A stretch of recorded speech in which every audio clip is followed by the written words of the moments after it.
Hello there, this is the Fat Bastard Wannabe Buddha saying hello for the day, and came today to clean up the little mess I made of yesterday's vlog. What I want to discuss is what happened to the libertarian movement in the 80s. They took a page out of Kevin Phillips' little playbook and pursued their own little conservative strategy. This was normally spearheaded by a guy named Maury Rothbard, who's basically the half-wit wannabe Nozick of the basically Ron Paul's trust brain. The guy probably wrote most of Ron Paul's letters and commentaries in his old newsletter that Ron Paul had running around. Well, in the 80s, like I mentioned earlier, the libertarians had a little problem. Most of their coalition couldn't fill in a small old bathroom, so they wanted to appeal to a larger demographic.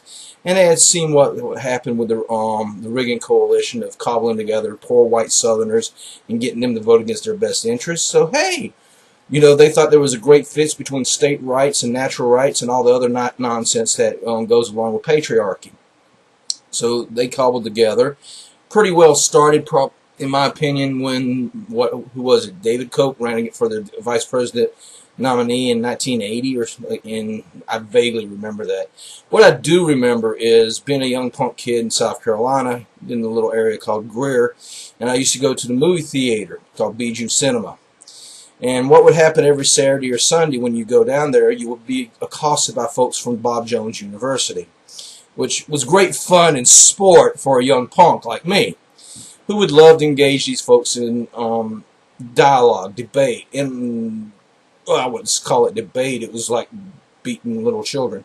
But it was fun. I considered it a great time, and especially when you're a punk little 11-year-old, 12-year-old kid, you really enjoy beating up college kids. It's great fun.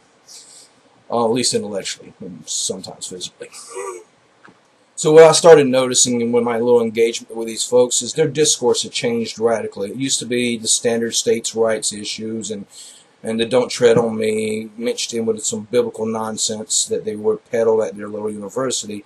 They started talking more, they started quoting Nozick. I started hearing Nozick pop up here and there, and hey, I read him. And it's not much there, folks. It just really isn't. But then their whole discourse started changing, and I became very curious about where were they getting these ideas from. And basically it was the libertarian movement. The libertarian movement had made an outreach. They had found a coalition of poor white Southern trash, and they wanted to expand their coalition. And unfortunately, the libertarian movement itself is invited in this viper's nest. It suffers from the same problems that the Republican Party did. They made an open appeal just for numbers and a demographics that had basically, it's a parasite that has eaten the host. It got so bad that I think even Rothbard, or what was his name?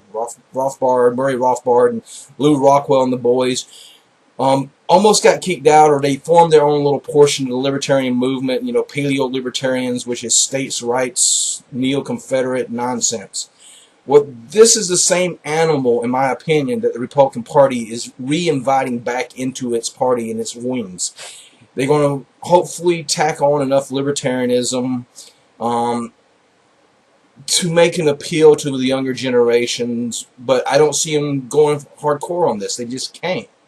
Because the Christian populist wing, the hardcore Christian populist wing, is not going to go over well for the legalizing marijuana and live and let live. Don't care if you're gay or straight, or don't care if you have abortions or anything else. So they're going to be stuck with the underbelly of what is the Rand Paul coalition. And in my opinion, what's the underbelly of the Rand Paul coalition is the same John Birch Society. It's the John Birchers revisited, and this is what the whole, I think, Papa Coke and the whole Koch family is going to bring back to America. And I don't see it going anywhere. I think it's a dead end for the libertarian movement. They should have cleaned their house better. Unfortunately, I think they lost their party, lost their ideas. There's nothing there. There's a couple articles in Reason magazines. They're aware of their underlying numbers problem and the 5,000-pound elephant sitting in their room that they need to kick out of their room. But unfortunately, if they keep this animal out of their room, they lose most of their members. Most of their members have been taken over by Southern whites. Southern poor white rural folks are now libertarians, which is absolutely hilarious on so many levels. But that's where I was going ahead with my blog yesterday. I make a couple links to the recent articles. I think there was a recent article, and what was it? Let me check on this. I think Progress had a coalition when Rand Paul got in trouble when he had the stupid Southern Avenger. And actually, growing up in South Carolina, I actually do remember that guy. I remember a lot of these people that are now coming back into the mainstream America, which is sort of sad in any way. But hopefully that sort of cleans up the blog and the mess I made of it yesterday.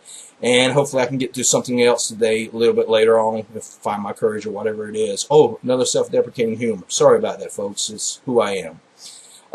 If you like this, please favorite, subscribe, and thank you. I'm interested in what other people have to say. Have a good day.